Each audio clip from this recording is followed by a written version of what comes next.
Ireland today has a smaller population than it did 180 years ago. Let that reality settle for a moment. While most nations have grown exponentially over the past 2 centuries, Ireland remains demographically smaller than it was in 1841. This is not the result of voluntary emigration or natural demographic transition. This is the consequence of systematic destruction, 8 centuries of methodical displacement, legal strangulation, and administrative indifference that culminated in one of Europe's last great famines. What happened in Ireland was not merely conquest. It was something more deliberate and more comprehensive, the testing ground for imperial techniques of population control that would later be refined across the British Empire. From the legal laboratories of medieval statutes to the workhouses of the 1840s, Ireland served as the prototype for how an advanced European power could systematically dismantle a society while maintaining the appearance of civilization. The story begins in 1169, not with a battle or a siege, but with an invitation. A deposed Irish king seeks foreign assistance to reclaim his throne.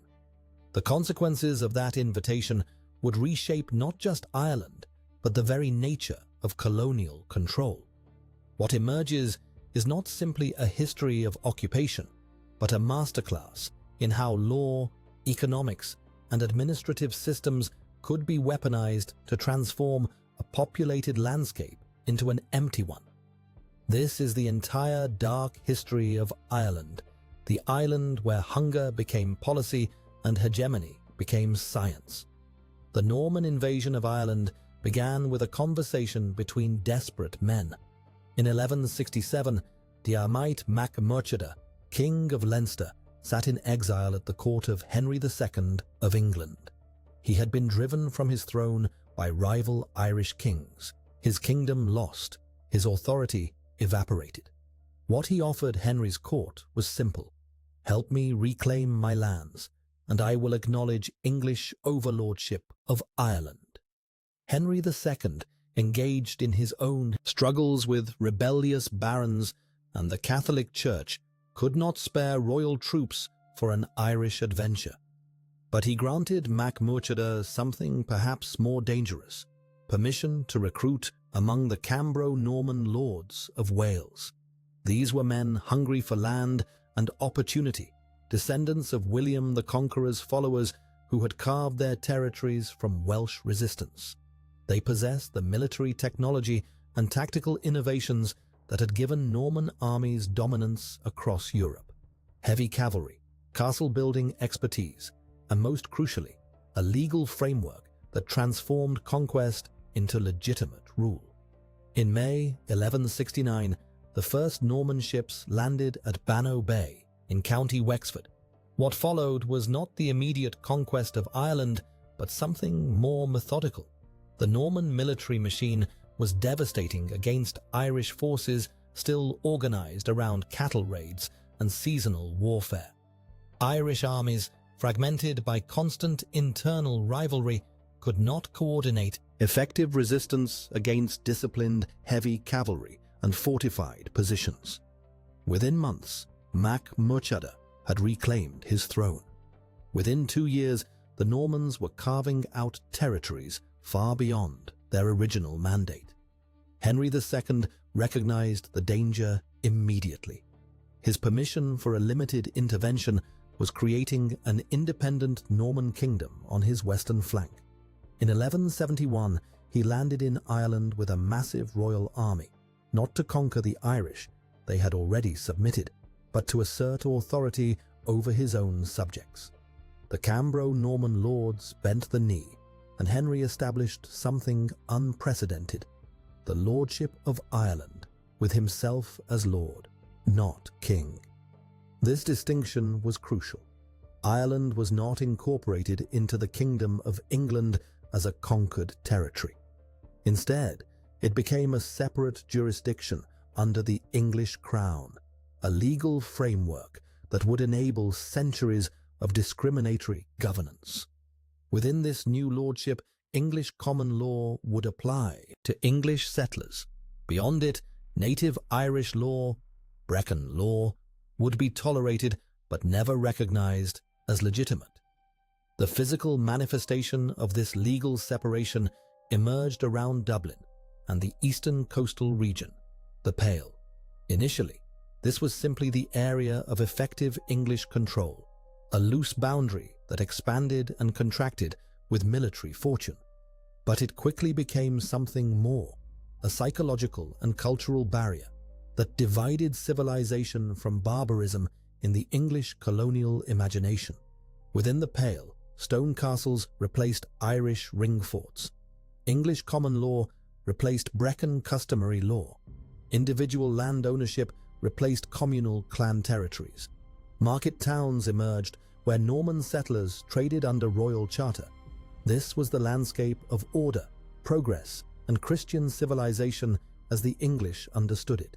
Beyond the Pale lay something else entirely, the domain of the wild Irish. Here, the English saw not simply a different culture, but the absence of culture itself.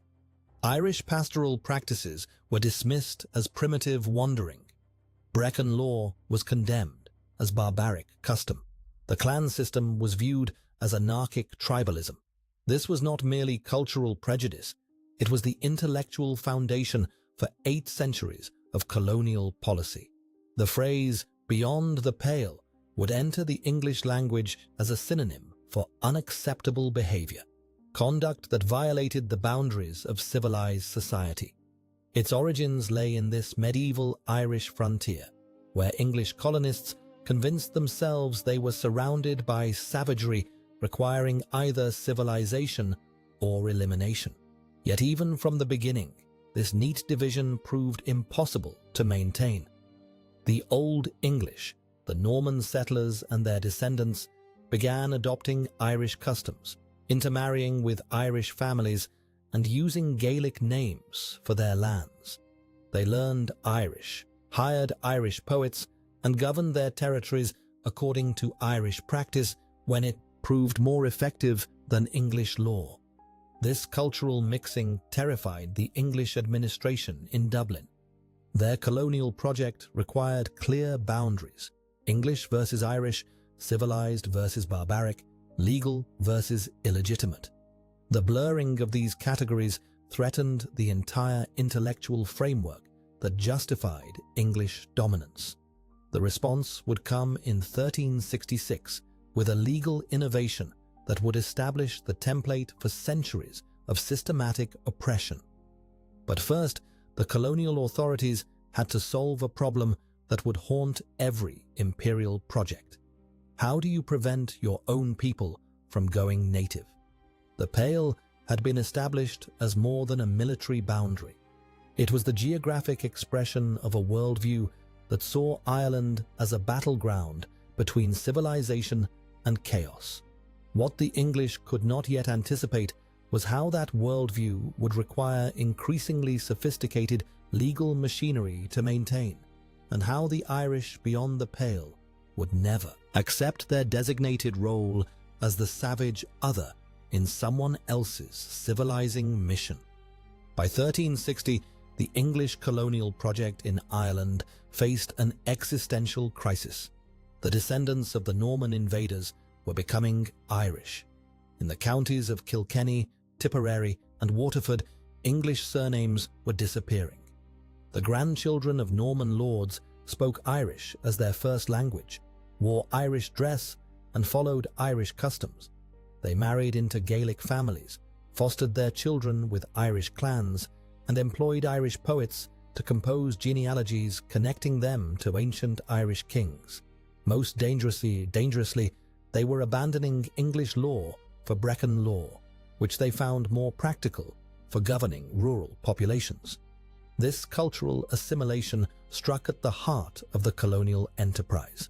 The Normans had not simply conquered territory, they had established a civilizational boundary. English law, English customs, and English identity were the markers of legitimate authority. If the English themselves were becoming Irish, what justified their continued dominance over the native population? The response came in 1366 with the Parliament of Kilkenny, convened under Lionel of Antwerp, son of Edward III and Lord Lieutenant of Ireland. The assembly was dominated by English officials and Old English lords still loyal to the crown. Their deliberations produced 35 statutes that would establish the legal framework for cultural apartheid, the first systematic attempt in medieval Europe to use law not merely to govern territory, but to preserve racial and cultural boundaries. The Statutes of Kilkenny began with a declaration of crisis. The English of Ireland were forsaking the English language, manners, mode of writing, laws and usages, and adopting the manners, fashion, and language of the Irish enemies. This was presented not as natural cultural evolution, but as contamination, a spreading infection that threatened to destroy English civilization in Ireland. The legislative response was comprehensive. Marriage between English and Irish was forbidden without special royal license. The English were prohibited from fostering their children with Irish families or accepting Irish children as foster children. Irish law was banned in all territories under English control, with violators facing forfeiture of their lands. English residents caught speaking Irish, wearing Irish dress, or playing Irish sports faced imprisonment and confiscation of property. Most revealing were the statutes governing cultural performance. Irish poets, storytellers, and musicians were banned from English territories. The cultural traditions that preserved Irish historical memory and political identity were classified as seditious activities. The statutes specifically targeted Irish recitals, the oral traditions that maintained Gaelic claims to land and authority. By criminalizing these performances, the English sought to sever the Irish from their own past. The enforcement mechanisms revealed the true scope of English paranoia. Informants were encouraged with promises of reward. English communities were made collectively responsible for preventing Irish cultural practices within their boundaries. Periodic inspections would verify compliance with clothing, language, and marriage restrictions. The statutes transformed every aspect of daily life into a potential crime against English authority. But the most significant innovation was the legal redefinition of identity itself. The statutes divided Ireland's population into rigid categories: English by blood, English by law, Irish enemies, and Irish rebels. These were not simply administrative distinctions.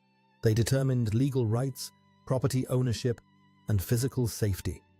An Irish person could not testify against an English person in court.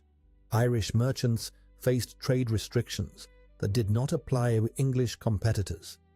Irish clergy were barred from holding benefices in English territories. The practical effect was to create a master race and a subject population defined by law rather than merely by conquest. This was apartheid avant la lettre, a legal system designed to preserve not just political dominance, but cultural and racial purity. Yet the statutes also revealed the fundamental weakness of the English position. The repeated prohibitions against English adoption of Irish customs suggested that voluntary assimilation was widespread and ongoing. The English were not simply ruling the Irish, they were choosing to become Irish. This cultural magnetism terrified the colonial administration because it suggested that Irish society possessed attractive qualities that English law could not match. The enforcement proved impossible. English settlers continued to intermarry with Irish families, speak Irish, and follow Irish customs whenever it served their interests. The boundaries between English and Irish remained porous, because they reflected administrative fantasy rather than social reality. The statutes had to be reissued repeatedly throughout the 14th and 15th centuries, evidence of their consistent violation rather than their effectiveness. More fundamentally, the Statutes of Kilkenny established the ideological template for all subsequent English policy in Ireland. The Irish were defined not as a conquered people who might eventually be incorporated into English society, but as a permanently alien population whose very existence threatened English identity. This was not temporary military occupation, but permanent cultural warfare. The statutes introduced the concept that would drive 8 centuries of colonial policy. The Irish were not simply different, but contaminating. Contact with them weakened and corrupted English civilization. Therefore, the choice was not between conquest and assimilation, but between separation and elimination. This legal innovation would prove remarkably durable. The intellectual framework established in 1366 that Irish culture was inherently dangerous to English identity would justify the Plantations of the 17th century, the Penal Laws of the 18th century, and the administrative indifference of the 19th century. The Statutes of Kilkenny had transformed cultural difference into existential threat, creating the legal and psychological foundation for systematic oppression. The English had learned that conquest alone was insufficient to maintain colonial control. Culture, law, and identity required constant vigilance and active enforcement. The Irish population was not simply to be ruled, but to be contained, prevented from spreading their influence to the ruling class through the natural processes of intermarriage, economic cooperation, and cultural exchange. This was the birth of institutional racism in its modern form, the systematic use of law to prevent the very human connections that might undermine colonial authority. The Irish had become the first population in European history to be legally classified as a contaminating presence in their own homeland. The first Tudor king to wear the crown of Ireland understood something his predecessors had missed. Henry VIII's declaration as King of Ireland in 1542 wasn't mere vanity. It was the opening move in a campaign of legal warfare that would prove more devastating than any military conquest. The weapon was administrative genius disguised as generous reform, the policy of surrender and regrant. Under this system, Gaelic lords across Ireland received an offer that sounded almost magnanimous. Surrender your ancestral territories to the crown, renounce your barbarous Irish customs, swear loyalty to the English king, and in return receive your lands back under an English title. You would become an earl or a baron. Your sons would inherit according to English law, and you would take your place among the civilized nobility of the realm. To English administrators, this seemed perfectly reasonable, even generous. They were offering to transform Celtic chieftains into proper English lords. They were also setting the most elegant legal trap in Irish history. The Gaelic system of land ownership bore no resemblance to English property law. Under Brecon law, a clan chief held land in trust for his extended family group. He could not sell it, mortgage it, or pass it solely to his eldest son. The land belonged to the clan, stretching back through generations of the living and the dead. The chief was its guardian, not its owner. English law recognized only individual ownership and primogeniture succession. When a Gaelic lord surrendered his territory to receive it back as an English grant, he wasn't just changing his title, he was transforming the fundamental nature of the land itself. What had been held in common trust for centuries became his personal property, alienable and subject to forfeiture. This wasn't legal reform. It was social surgery. The policy attracted Irish lords precisely because many saw their traditional authority eroding anyway. The old Gaelic order was under pressure from English expansion, internal warfare, and changing economic conditions. Surrender and regrant offered a path to preserve their status within the new English system. Hugh O'Neill, future Earl of Tyrone, initially embraced this transformation. Educated in English court, fluent in English law, he appeared to be exactly what the policy envisioned: a Gaelic lord successfully converted into an English earl. For decades, he played this role, even serving English interests against other Irish lords. But the system contained a fatal flaw that would destroy them all. English titles came with English obligations. Lords who received grants were expected to introduce English tenants, build English-style settlements, and abandon Irish law and custom. More critically, their loyalty was continuously tested. Any sign of maintaining Irish alliances, any hint of traditional practices, any whisper of disloyalty could trigger forfeiture proceedings. The land they now owned individually could be confiscated individually. This created impossible pressures. Lords who had spent generations balancing complex clan relationships now faced stark choices: abandon your people to satisfy English demands, or risk losing everything to satisfy English lawyers. The legal transformation was irreversible. Once a lord accepted an English grant, he could not return to the old system. His land was now subject to English law, his inheritance governed by English succession, his very legitimacy dependent on English recognition. He had voluntarily placed his head in a noose held by the crown. The genius of the policy became clear in its implementation. Lords who failed to meet their obligations, and the obligations multiplied constantly, faced systematic legal challenges in English courts. Their Irish law traditions became evidence of their failure to civilize. Their clan obligations became proof of their disloyalty. Surrender and regrant didn't just change property law, it transformed the psychology of leadership in Gaelic Ireland. Chiefs who had once seen themselves as guardians of ancient traditions now became anxious individual proprietors, constantly looking over their shoulders at English administrators documenting their every deviation from imposed norms. The policy also created new categories of legal vulnerability. Under Gaelic law, the extended clan had collective rights to the land.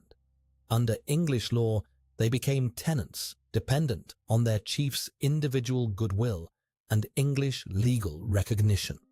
Thousands of people who had possessed ancestral rights to their territory suddenly discovered they possessed nothing but their chief's protection, and that protection now depended entirely on English approval.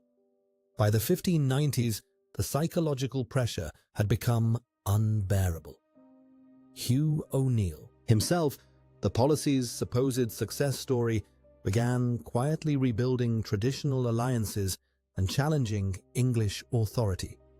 When he finally rebelled openly in 1594, launching the 9 Years' War, the English response was swift and legally perfect. His lands were forfeit, not because he was a conquered enemy, but because he had violated the terms of his English grant.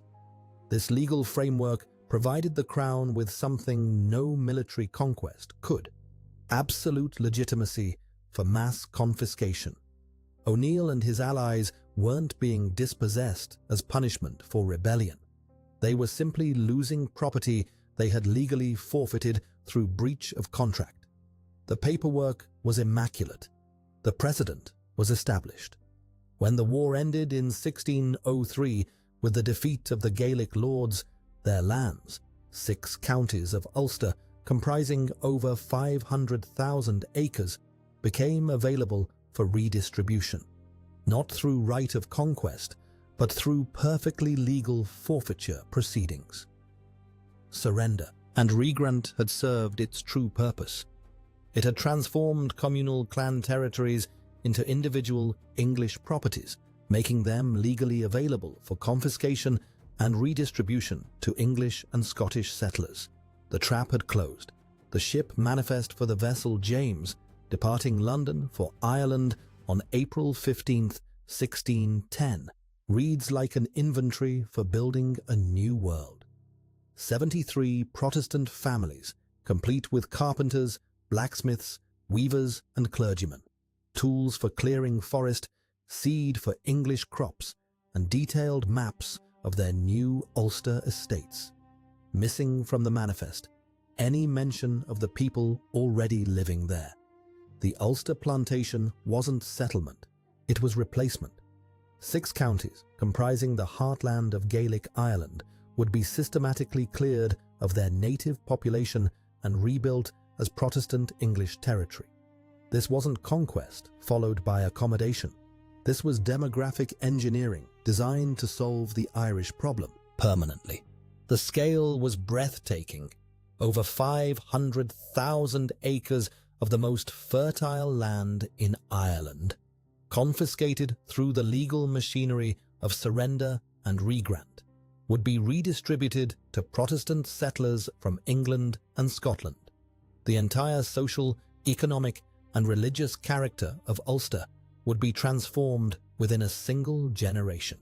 The plantation's architects understood that previous English interventions in Ireland had failed because they had left the native population in place. English settlers had been absorbed into Irish culture, adopting Irish customs, intermarrying with Irish families, and eventually becoming, as the phrase went, more Irish than the Irish themselves. Ulster would be different. The native Irish would be physically removed. The plantation's legal structure revealed its systematic nature. The confiscated territory was divided into 3 categories of grants: estates for wealthy English and Scottish landowners, smaller plots for Protestant farmers and artisans, and designated areas for displaced Irish inhabitants. Each category carried specific obligations designed to prevent any revival of Gaelic culture or Catholic political power. Great landowners receiving grants of 1,000 to 3,000 acres were required to settle a minimum number of Protestant families on their estates within 5 years. They were forbidden from accepting Irish tenants, prohibited from employing Irish workers, and obligated to build fortified settlements with Protestant churches. Their grants could be revoked if any of these conditions were violated. Smaller Protestant settlers, known as undertakers, received plots of 100 to 300 acres under similar restrictions. They formed the backbone of the plantation, English and Scottish families who would farm the land, staff the new towns, and create a permanent Protestant demographic majority. The native Irish population faced systematic displacement. Those not expelled entirely were relocated to designated reservations on marginal land, rocky hills, and boggy terrain unsuitable for profitable agriculture.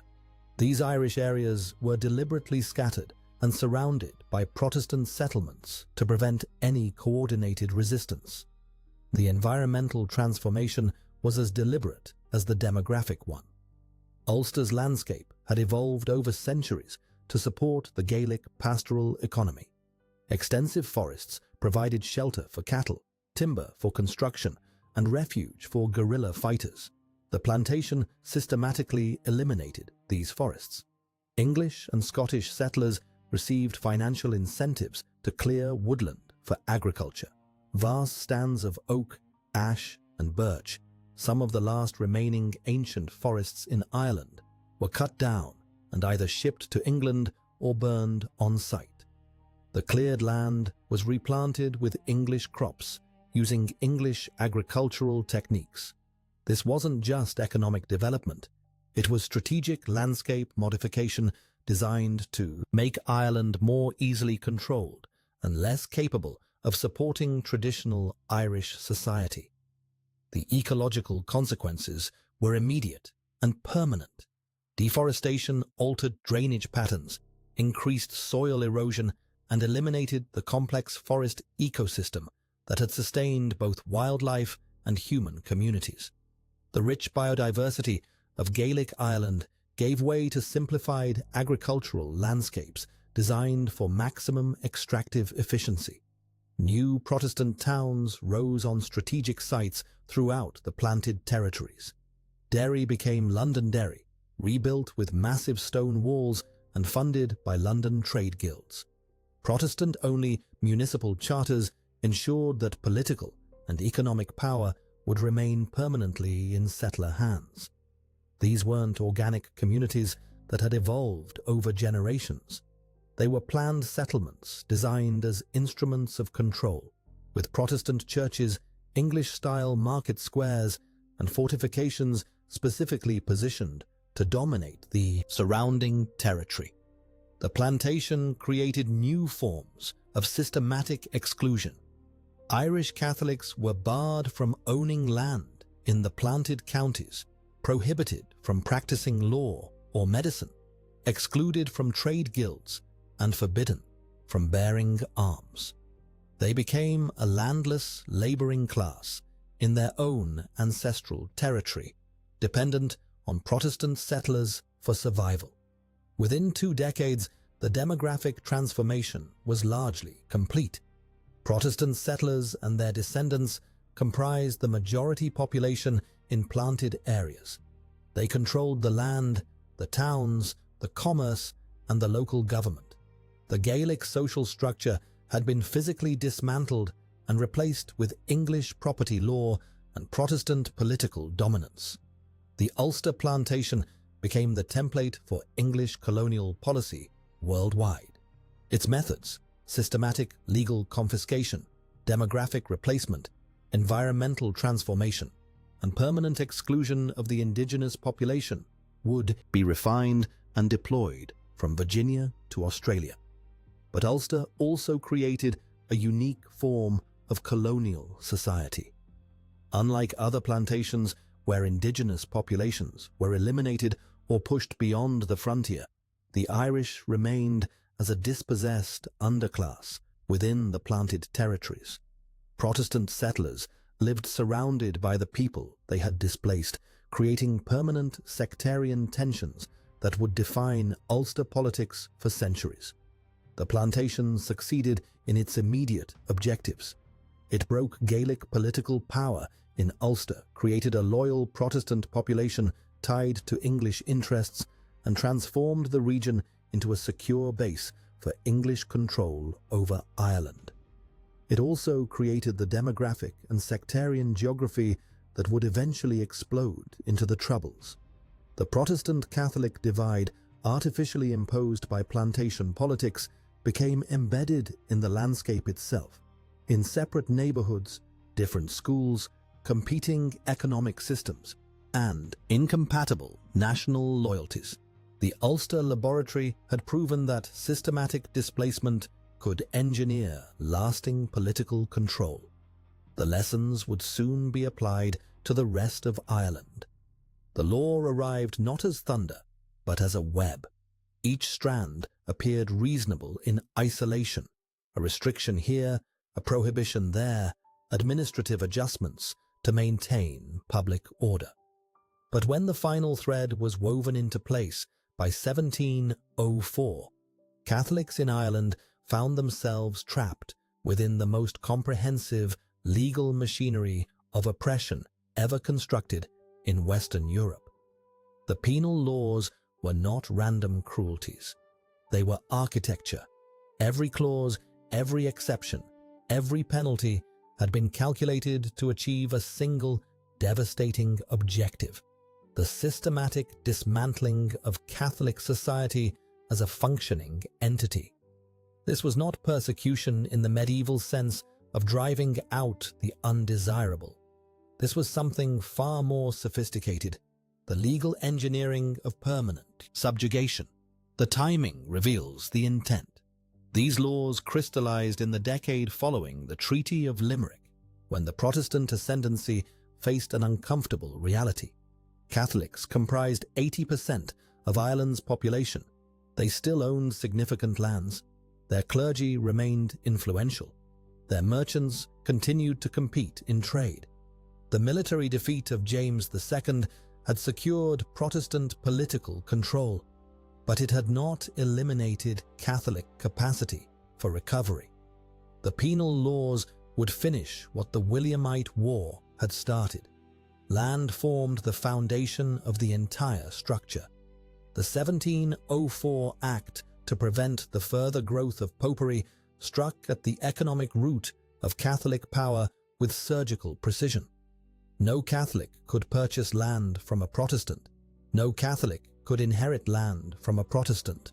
No Catholic could lease land for more than 31 years, a span too brief for agricultural improvement or long-term investment. But the cruelest mechanism was gavelkind. Upon a Catholic landowner's death, his property would be divided equally among all male heirs. The subdivision continued with each generation, fragmenting estates into ever smaller plots. Catholic holdings would splinter into economic irrelevance through the simple passage of time, unless the law provided one escape clause, and it was poisonous. If any son converted to Protestantism, he would inherit the entire estate, displacing his brothers entirely. The legislation had weaponized inheritance law to turn families against themselves. Brothers were pitted against brothers, sons against fathers. The bonds of kinship became instruments of dispossession. Edmund Burke, himself a product of this system, would later observe its genius with bitter admiration. The laws were a machine of wise and elaborate contrivance, as well fitted for the oppression, impoverishment, and degradation of a people, and the debasement in them of human nature itself, as ever proceeded from this perverted ingenuity of man. The economic strangulation extended beyond land. Catholics were barred from practicing law, ensuring they could not challenge the system through legal expertise. They could not serve as sheriffs, constables, or any administrative position that might offer protection or influence. Catholic merchants faced trade restrictions designed to cripple their commercial networks. The professions, law, medicine, military service, were sealed against them. By 1778, Catholic ownership of Irish land had collapsed from 60% in 1641 to a mere 5%. This was not gradual decline. This was systematic extraction, accomplished through legal mechanisms that operated with the regularity of taxation. Political annihilation followed economic destruction. Catholics could not vote regardless of their property holdings. They could not sit in parliament, serve on juries, or hold any position in local government. This was not merely exclusion. It was the deliberate creation of a voteless, voiceless underclass that comprised the overwhelming majority of the population. The military prohibition carried particular symbolic weight.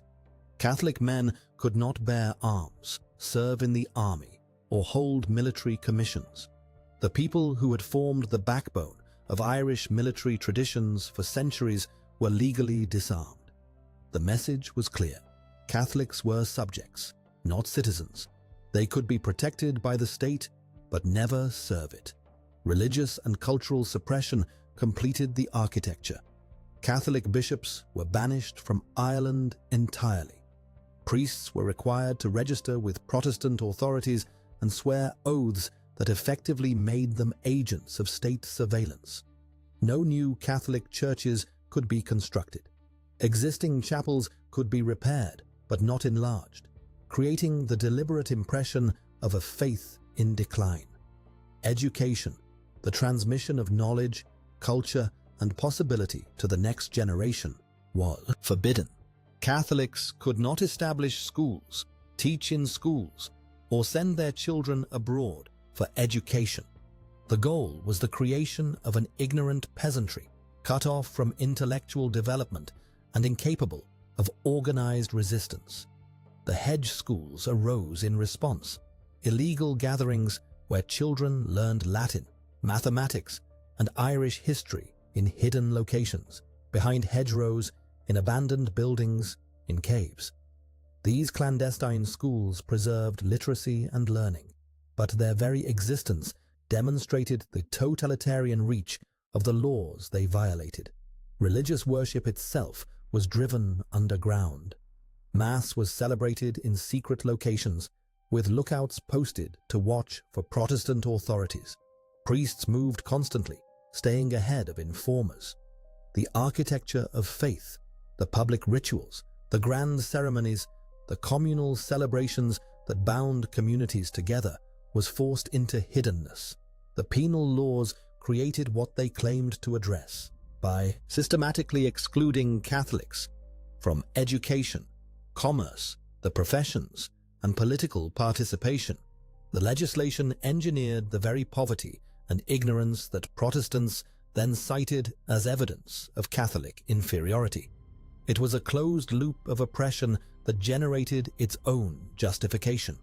Dr. Samuel Johnson, no friend to Catholicism, nonetheless recognized the system's perverse genius when he observed that the Irish Catholics were denied the common rights of nature and the common benefits of society.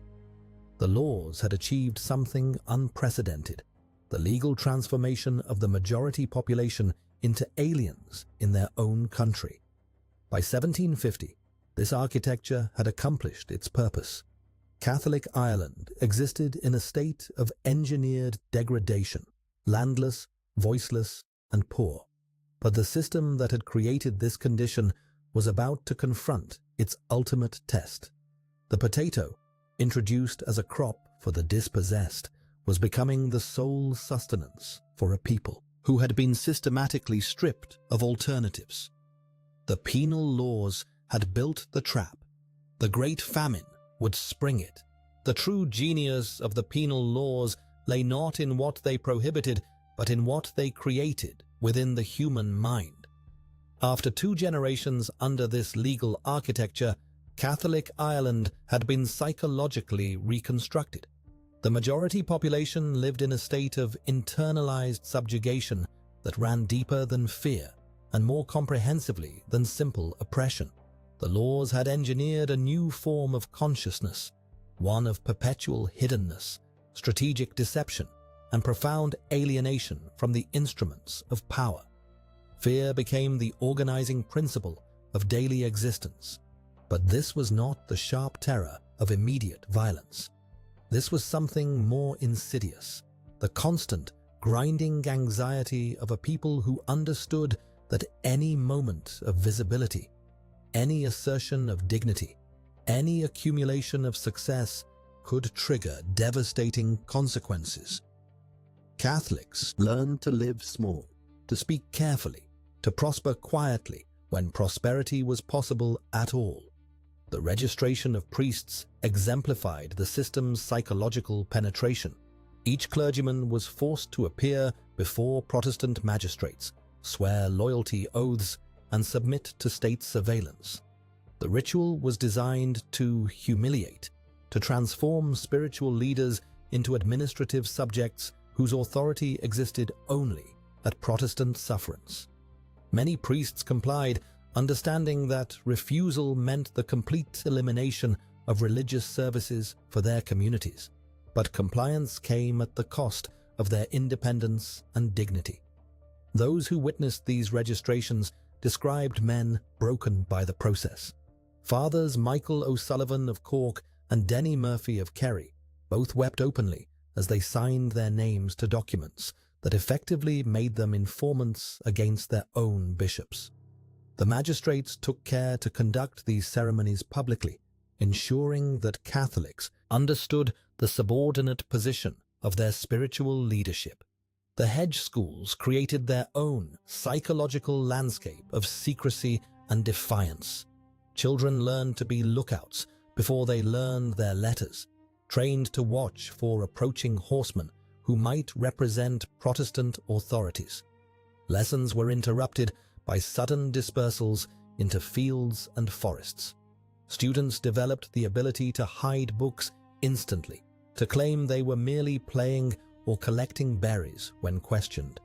Master teachers like Donshad Ruad MacComara and Owen O. Comrade operated as fugitives, moving between safe houses, teaching through coded references, maintaining networks of parents who risked fines and imprisonment to educate their children. These men carried the weight of preserving an entire intellectual tradition while living under constant threat of arrest. The children who emerged from hedge schools possessed a peculiar form of education, deeply learned in classical texts but trained in evasion, fluent in Latin but expert in deception. They could recite Irish poetry from memory but could instantly construct plausible lies about their activities. The cognitive dissonance was profound. Academic achievement wedded to social invisibility. Property law created its own psychological warfare within Catholic families. Sons watched their fathers age, knowing that inheritance would fragment the family land unless one brother agreed to abandon his faith. The conversion clause turned natural family bonds into sources of suspicion and resentment. Brothers evaluated each other as potential betrayers. Parents faced impossible calculations about which son might prove most trustworthy with the family's survival. The records from the Registry of Deeds reveal the human cost of these choices. James Butler of Kilkenny converted to Protestantism in 1712, dispossessing his 4 Catholic brothers of their inheritance. His brother Patrick's petition, preserved in the archives, reads, "I have lost not only my patrimony, but my brother, who no longer acknowledges our shared blood." The conversion had legally enriched James while psychologically orphaning him from his family and community. Some families developed elaborate strategies of resistance. The Blakes of Galway created a system where one son would convert on paper while secretly remaining Catholic, protecting the family estate while maintaining their true faith. But these arrangements required constant performance, living double lives that corroded trust and certainty. Children grew up uncertain which family members were truly Catholic and which were merely pretending. The ban on bearing arms created a different form of psychological castration. Irish men, inheritors of warrior traditions stretching back centuries, were reduced to legal helplessness in their own country. They could not defend their families, their property, or their communities through force. Protection came only through submission, accommodation, and strategic invisibility. This enforced defenselessness manifested in complex ways. Some men channeled their frustrated martial impulses into faction fighting, brutal contests between rival groups that provided outlets for violence while remaining technically legal. Others joined the Irish brigades in continental European armies, seeking military honor in service to foreign powers. Both responses represented attempts to preserve masculine identity within systems designed to emasculate. The economic restrictions created their own psychological terrain. Catholic merchants learned to operate through Protestant fronts, creating elaborate business partnerships where Protestant partners held legal ownership while Catholics provided capital and expertise. These arrangements required constant deference to individuals who were often less competent but legally superior. The humiliation was systematic and intentional. Daniel O'Connell, writing decades later about his family's experiences, recalled his grandfather's description of conducting business transactions. "We learned to negotiate our own commercial arrangements while pretending that Protestant partners were making the decisions. We became actors in our own dispossession, forced to perform gratitude for being allowed to enrich those who legally owned our enterprises." The most profound psychological impact was the creation of what scholars would later recognize as a colonized consciousness, the internalization of oppression to the point where the oppressed begin to accept their subjugation as natural or deserved. Catholic Ireland developed a culture of self-deprecation, dark humor about their own suffering, and reflexive deference to Protestant authority that persisted long after the laws were repealed.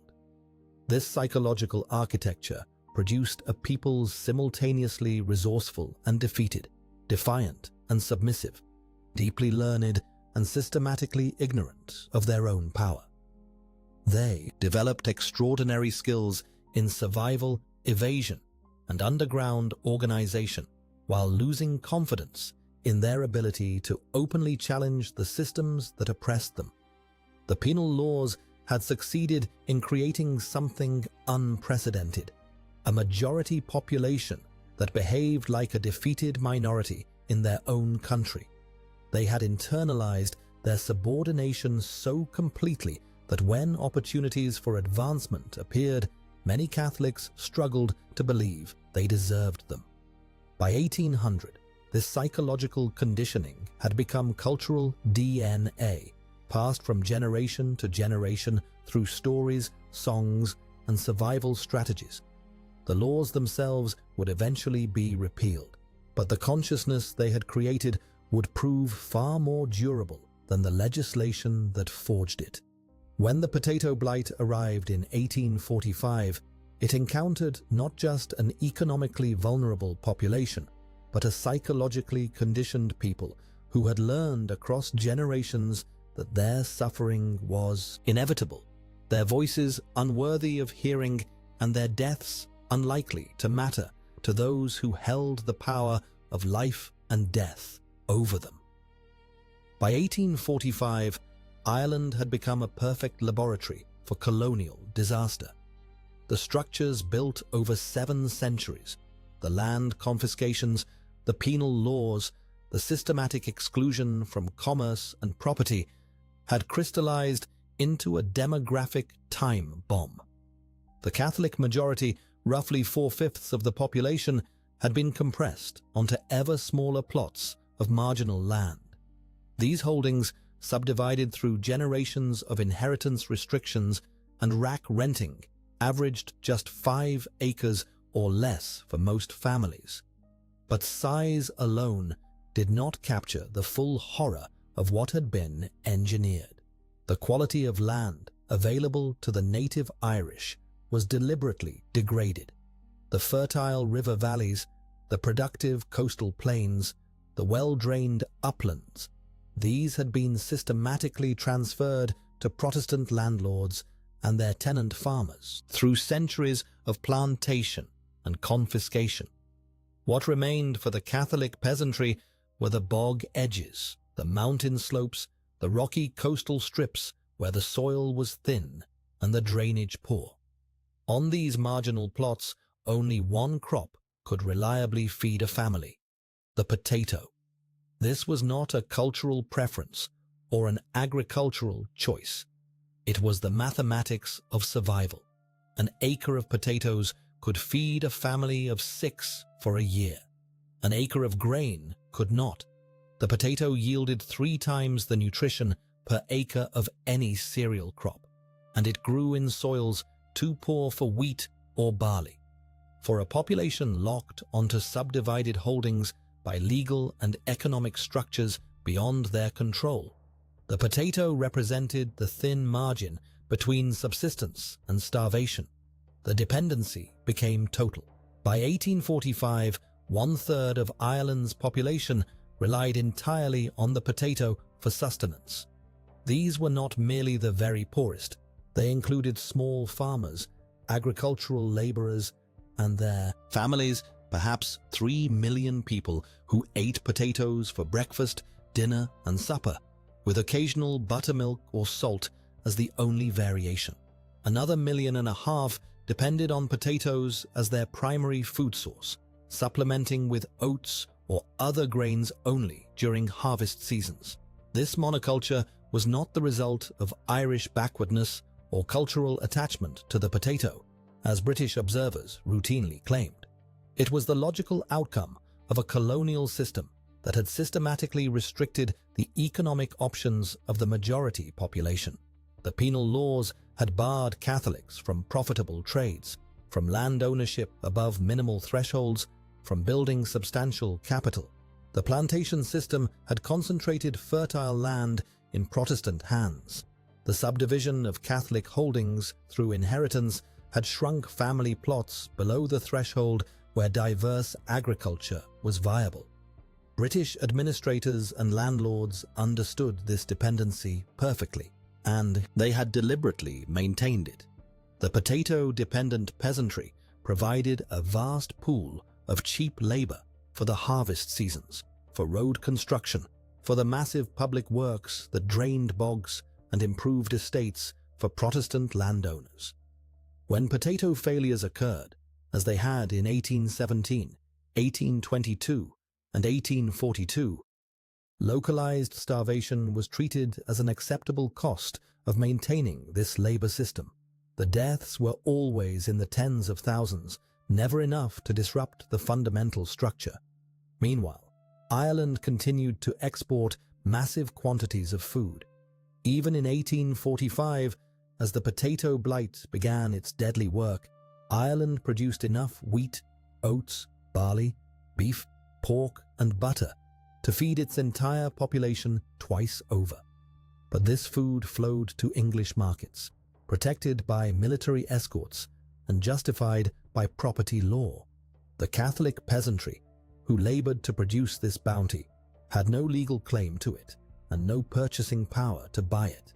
They had been systematically excluded from participation in this export economy, except as laborers. The rack rent system ensured that any surplus the peasantry might generate would be extracted as rent. Landlords, many of them absentee, set rents at levels that required families to sell any cash crops they might grow, leaving only potatoes for subsistence. Land agents, the men who actually collected these rents, operated with legal powers that amounted to absolute authority over the peasant population. They could evict without notice, seize livestock for unpaid rent, and demolish homes to prevent reoccupancy. The consolidation process was already accelerating before the blight struck. Landlords, influenced by improving landlord societies and English agricultural theorists, increasingly viewed the subdivided holdings as inefficient. The potato-dependent peasantry were seen not as human beings with a right to subsistence, but as obstacles to agricultural modernization. The ideal, promoted in pamphlets and parliamentary debates, was the replacement of numerous smallholders with large cattle pastures and consolidated farms worked by a much smaller population of wage laborers. Every element of this structure was visible to British administrators. Parliamentary commissions had documented the dangerous dependency on the potato, the extreme subdivision of holdings, the vulnerability to harvest failure. The Devon Commission, reporting in 1845, had explicitly warned that the current land system was unsustainable and that catastrophe was inevitable without fundamental reform. But reform would have required challenging the property rights of Protestant landlords, and this was precisely what the colonial system existed to protect. The legal mechanisms for mass dispossession were already in place. The Subletting Act of 1826 had banned the subdivision of holdings below 1 acre, but without providing any economic alternative for the excess population. The Poor Law Amendment Act of 1838 had introduced a workhouse system based on the principle of less eligibility, that relief must be more miserable than independent labor. The Encumbered Estates Acts were being drafted to facilitate the sale and consolidation of debt-laden properties. When the potato blight arrived in September 1845, it entered a population that had been systematically stripped of resilience. The Catholic peasantry possessed no savings, no stored grain, no alternative food sources, no legal protections against eviction, and no political representation that might demand emergency relief. They had been engineered into absolute vulnerability, but the blight was merely the trigger. The weapon that would kill over 1 million people had been carefully constructed through 8 centuries of colonial policy, legal discrimination, and economic extraction. What followed was not a natural disaster, but the logical conclusion of a system designed to subordinate and control a population by restricting their options to the point where survival itself hung by the thinnest of threads. When reports of potato crop failure reached London in the autumn of 1845, the response of the British government revealed the cold machinery of imperial thinking. This was not incompetence or bureaucratic delay. It was the systematic application of an economic ideology that valued abstract market principles above human survival. At the Treasury, Charles Trevelyan, the Assistant Secretary who would control famine relief policy, saw the crop failure not as a catastrophe requiring immediate intervention, but as a providential opportunity to modernize Ireland's economy and reduce its surplus population. Trevelyan embodied the intersection of evangelical Christianity and laissez-faire economics that dominated British administrative thinking. He believed that government interference with market forces was both economically destructive and morally wrong, that it prevented the natural operation of divine providence and created dangerous dependencies in the population. The famine, in this framework, was not a crisis to be prevented, but a sharp but effective remedy administered by an all-wise and merciful providence to correct Ireland's overpopulation and inefficient agriculture. This was not callousness disguised as policy. It was policy derived from a coherent worldview that placed abstract economic principles above immediate human need. The doctrine of laissez-faire, as interpreted by the Treasury, held that any substantial government intervention in food markets would distort natural price mechanisms, discourage private enterprise, and ultimately worsen the crisis by creating artificial scarcities. Better to allow market forces to operate freely, even if this meant accepting mass starvation in the short term. The practical application of this ideology was ruthless in its consistency.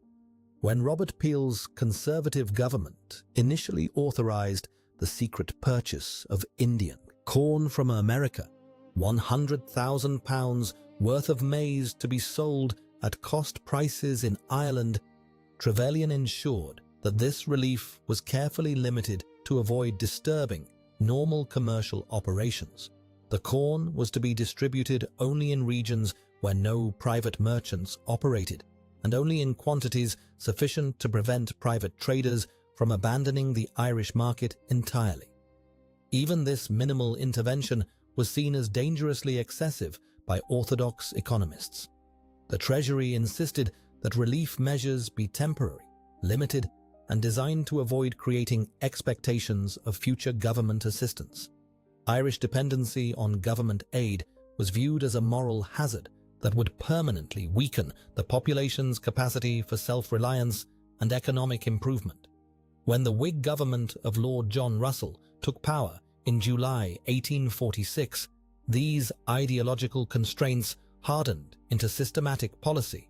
Russell and Trevelyan agreed that the previous government's relief measures had been misguided, that they had encouraged Irish laziness and prevented the natural market adjustments that would solve the underlying problems.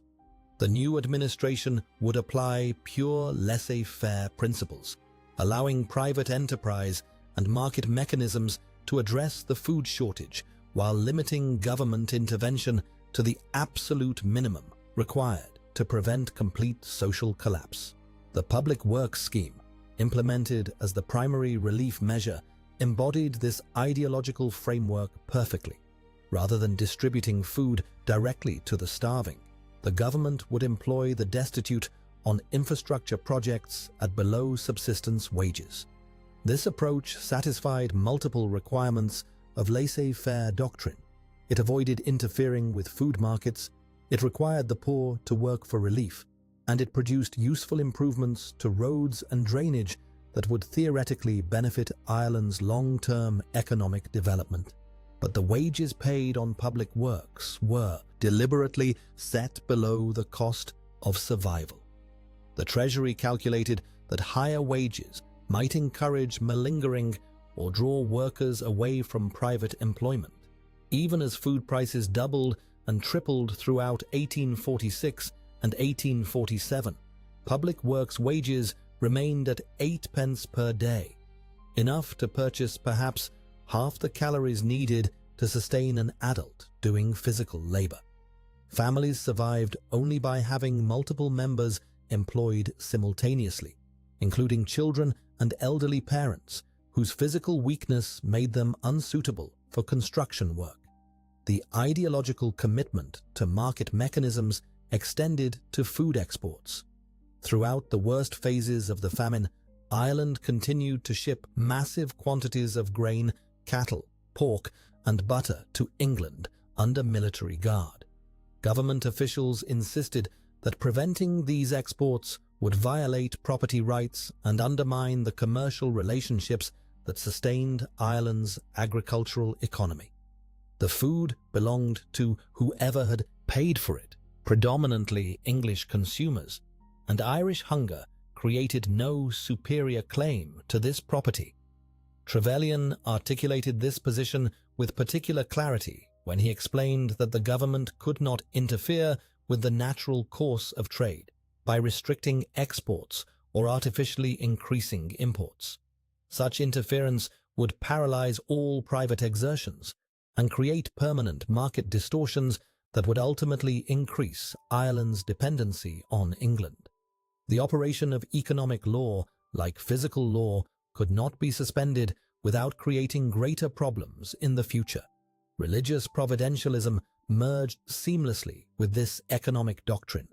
Trevelyan and many of his contemporaries viewed the famine as divine judgment on Ireland's moral and economic failures, the overpopulation, the subdivision of holdings, the Catholic superstition that prevented modern agricultural improvement.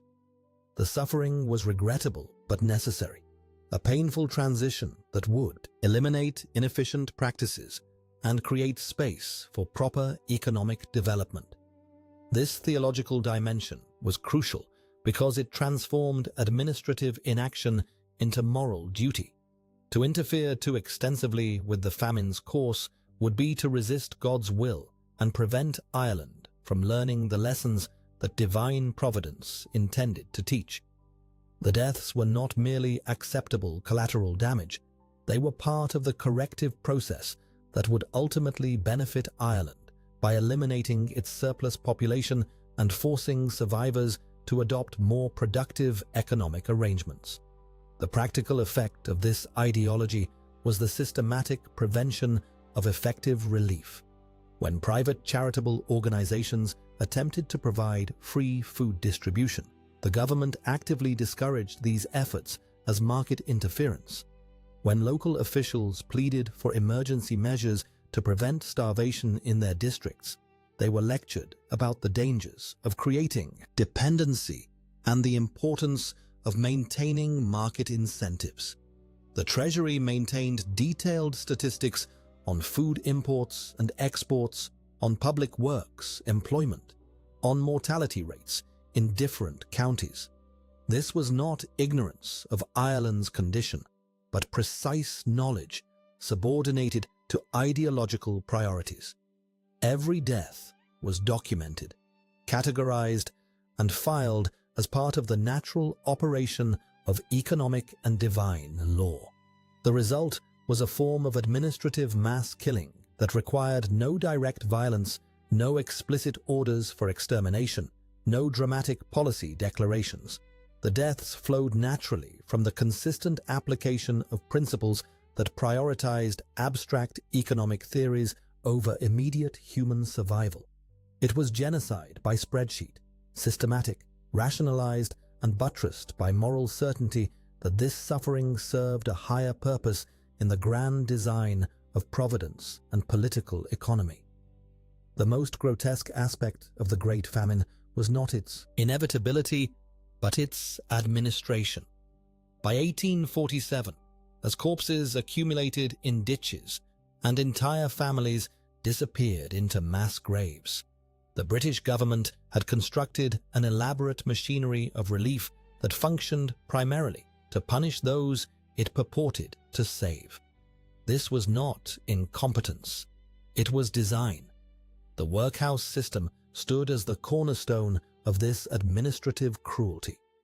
These institutions, already operational across Ireland before the famine struck, were explicitly designed around a principle that would have impressed the architects of any totalitarian state. Relief must be more terrible than the condition it relieved. The Poor Law Amendment Act that created them operated on the assumption that poverty was a moral failing, that destitution represented a weakness of character that could only be corrected through systematic degradation. When famine refugees arrived at workhouse gates, skeletal figures carrying dying children, families reduced to walking bones wrapped in rags, they encountered an institution that treated their survival as conditional upon their complete dehumanization. Upon entry, families were immediately separated. Husbands were torn from wives, parents from children, the elderly from their caretakers. This separation was not logistical necessity, but deliberate policy, designed to break the social bonds that might provide comfort or resistance. The daily routine within these walls constituted a form of legalized torture. Inmates were awakened before dawn for 12 hours of grinding labor, oakum picking, stone breaking, bone-crushing work that served no purpose beyond punishment. The food, calculated to the precise minimum required to sustain life, was often inedible: watery gruel, rotted vegetables, bread mixed with sawdust. The sleeping quarters were overcrowded dormitories where disease spread like wildfire through bodies already weakened by starvation. Disease became the workhouse's most efficient killer. Typhus, cholera, dysentery, and typhoid fever swept through these institutions with predictable regularity. The overcrowding, poor sanitation, and contaminated water supplies created perfect breeding grounds for epidemic disease. In many workhouses, mortality rates reached 30%. The dead were buried in mass graves, often without record, their identities lost to the administrative indifference that had defined their final days. But even as hundreds of thousands starved within Ireland's borders, the country continued to export vast quantities of food to England under armed military escort. This was not an oversight or bureaucratic failure. It was the logical operation of a market system that valued property rights above human survival. Grain ships sailed from Irish ports carrying tons of oats, wheat, and barley, while armed soldiers prevented the starving population from accessing these supplies. The scale of this export operation during the height of famine reveals the true nature of what was occurring. In 1847, the worst year of the famine, Ireland exported 4,000 cattle, 93,000 sheep, 180,000 pigs, and thousands of tons of grain and other foodstuffs. Butter, eggs, and poultry flowed from Irish farms to English tables, while Irish children died of starvation in the hedgerows surrounding those same farms. The British government possessed both the legal authority and administrative capacity to halt these exports. They had requisitioned food supplies during wartime. They had regulated trade in the name of national security. But they refused to intervene in the Irish famine, citing the sacred principles of free trade and non-interference with market mechanisms. Charles Trevelyan himself acknowledged the moral horror of food exports during famine, then dismissed it as an unfortunate but necessary consequence of economic law. For those who could not endure the workhouse and had not yet died of starvation, emigration offered the only remaining option. But this emigration was not rescue. It was another form of elimination, another mechanism by which Ireland's surplus population could be removed from the landlord's calculations. The coffin ships that carried Irish refugees across the Atlantic represented the privatization of suffering, the transformation of human desperation into commercial opportunity. These vessels were death traps disguised as transportation. Ship owners, operating with minimal regulation and maximum profit motive, packed desperate passengers into holds designed for cargo, not human beings. Families sold their last possessions to purchase passage on ships that many would not survive.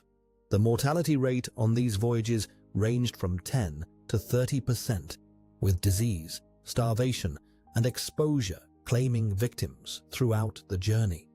The landlord-assisted emigration schemes revealed the coldest calculation underlying this exodus. Estate owners, eager to clear their lands for more profitable cattle ranching, paid the passage for their starving tenants, not from humanitarian concern, but from economic necessity. It was cheaper to ship away the surviving population than to support them through the famine. These landlords were not providing opportunity, but completing eviction through geographical exile. The government's response to the coffin ship mortality was characteristic of their broader approach. They documented the deaths, compiled statistics, and implemented minimal regulatory changes that altered nothing fundamental about the deadly conditions. The suffering was acknowledged, recorded, and ultimately accepted as the inevitable cost of market-based solutions to social crisis. By 1851, when the British government officially declared the famine over, Ireland had been transformed beyond recognition. The catastrophe had accomplished what centuries of military conquest and legal persecution had only partially achieved: the near-complete restructuring of Irish society along lines that served imperial interests. What emerged from this demographic collapse was not recovery, but a colonized landscape engineered for extraction. The numbers tell a story that defies comprehension. Ireland's population, which had reached 8.2 million in 1841, fell to 6.5 million by 1851, a loss of over 1.7 million people in a single decade. 1 million had died, while another million had fled the country. But these figures, stark as they appear, understated the true demographic catastrophe. The Irish-speaking population, the rural poor who had maintained the oldest continuous culture in Western Europe, had been virtually eliminated. The mortality had not been random. Death had followed the lines of poverty, language, and cultural resistance that the penal laws had established. The Irish-speaking peasantry, confined to the worst lands and most precarious economic conditions, died at rates that approached ethnic cleansing. Entire communities disappeared, leaving behind only abandoned stone cottages and mass graves, marked by no monuments. The famine had completed the cultural genocide that legal persecution had begun. In the aftermath, landlords moved quickly to consolidate their holdings and complete the transformation of Irish agriculture. The potato plots that had sustained millions were cleared and consolidated into cattle pastures. Grazing land required far less labor than tillage, and cattle commanded higher prices in British markets than human tenants had ever provided in rent. The economic logic was brutally simple. Dead and emigrated peasants could not resist eviction, and empty land could be converted to more profitable use. The Encumbered Estates Act of 1849 accelerated this process by forcing the sale of estates whose owners had been bankrupted by famine relief costs or the collapse of rent collection. These sales brought new landlords, many of them English investors, who approached Irish land management with the cold efficiency of industrial capitalism. They cleared remaining tenants, demolished cottages, and converted entire regions from human habitation to livestock production. This agricultural transformation completed Ireland's integration into the global capitalist system as a peripheral economy. The country that had supported over 8 million people through intensive potato cultivation now supported barely 6 million through extensive cattle ranching. The shift represented not agricultural modernization, but colonial simplification, the reduction of a complex rural society to a simplified extraction economy serving external markets. The emigration that had begun as famine flight institutionalized itself as permanent exile. The coffin ships evolved into packet boats and steamers that carried away the young adults who might have rebuilt Irish rural communities. America and Britain drew Ireland's surplus population into their industrial economies, leaving behind an aging, diminished population maintaining a rural economy designed for extraction. This emigration was not the voluntary mobility of economic opportunity, but the systemic displacement of a colonized population. The emigrants carried with them not simply personal ambition, but collective trauma, the memory of a society that had been systematically destroyed. Their letters home, their remittances, and their bitter recollections would shape Irish identity in exile and Irish nationalism at home for generations. The psychological transformation was as profound as the demographic one. The famine had shattered the social structures that had sustained rural Irish culture for centuries. The extended family networks that had shared resources and maintained cultural traditions were broken by death and emigration. The Irish language, already declining under English pressure, lost entire communities of native speakers and began its rapid retreat into the western periphery.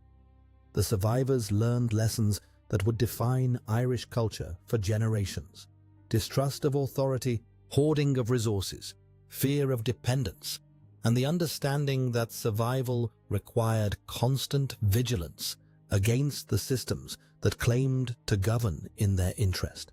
The famine had proven that British rule meant death, that market forces meant starvation, and that their lives held no value in the calculations of their rulers. The Catholic Church, one of the few institutions to have provided aid during the famine, filled the social vacuum left by destroyed communities. The devotional revolution that swept Ireland in the famine's aftermath represented not simply religious revival, but the reorganization of Irish society around the only institution that had demonstrated concern for Irish survival. This transformation would define Irish Catholicism's political and social dominance for the next century. By the 1850s, the new Ireland had emerged, depopulated, economically simplified, culturally traumatized, and politically clarified. The pretense of gradual reform and accommodation had been stripped away. The famine had revealed the fundamental reality of the colonial relationship, that Irish survival was expendable when it conflicted with British interests. This revelation would drive the revolutionary nationalism that emerged in the famine's aftermath, as survivors concluded that their choice was not between reform and revolution, but between resistance and extinction. The great silence that settled over the abandoned landscapes of post-famine Ireland was not peace, but the quiet of the grave.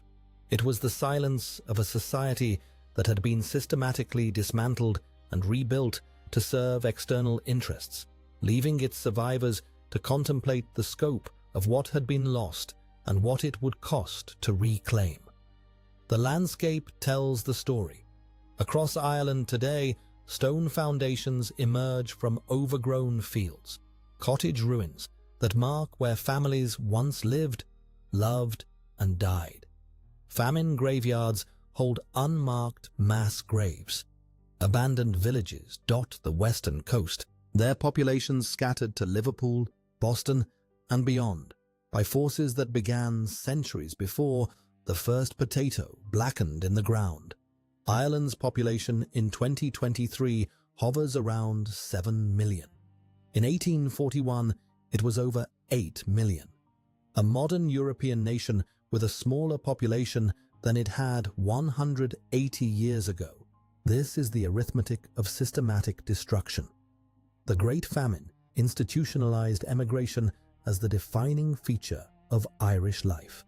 Between 1851 and 1921, over 4 million people left Ireland.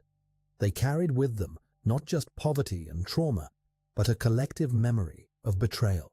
In Irish-American communities, from Boston to San Francisco, the famine became foundational mythology, not the random tragedy of nature, but the deliberate cruelty of an imperial system that chose profit over human life. This diaspora would prove explosive. Irish Americans funded the Fenian movement, the Irish Republican Army, and successive waves of anti-British resistance. The famine had created not just emigrants, but permanent enemies of the empire scattered across the globe. The psychological imprint runs deeper than politics. 8 centuries of systematic oppression had created what scholars now recognize as post-colonial trauma, a collective wound that shaped Irish culture in profound ways. The distrust of authority that the penal laws had cultivated became part of Irish DNA. The silence that had protected Catholic families from persecution became a cultural habit of concealment, of keeping important truths unspoken. Ireland had served as the British Empire's laboratory. The plantation model perfected in Ulster was replicated in North America. The legal architecture of the penal laws provided the template for racial segregation systems from South Africa to Australia. The engineering of famine through policy indifference would be repeated from Bengal to Bihar. The story of Ireland reveals the mechanics of imperial control in their purest form. Not the romance of conquest, but the grinding machinery of legal dispossession, cultural erasure, and engineered dependence.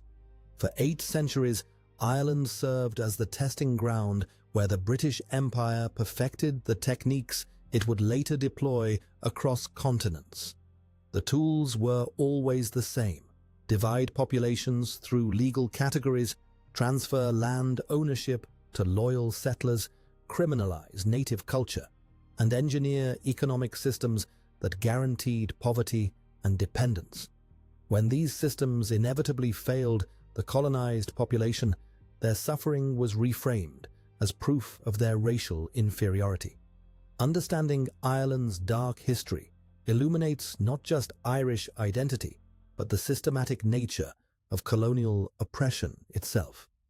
The island's demographic scar, a modern nation smaller than its 19th century predecessor, stands as permanent testimony to what happens when human beings become obstacles to imperial profit. The ruins in Irish fields are not ancient history. They are the archaeological evidence of a crime still shaping the present.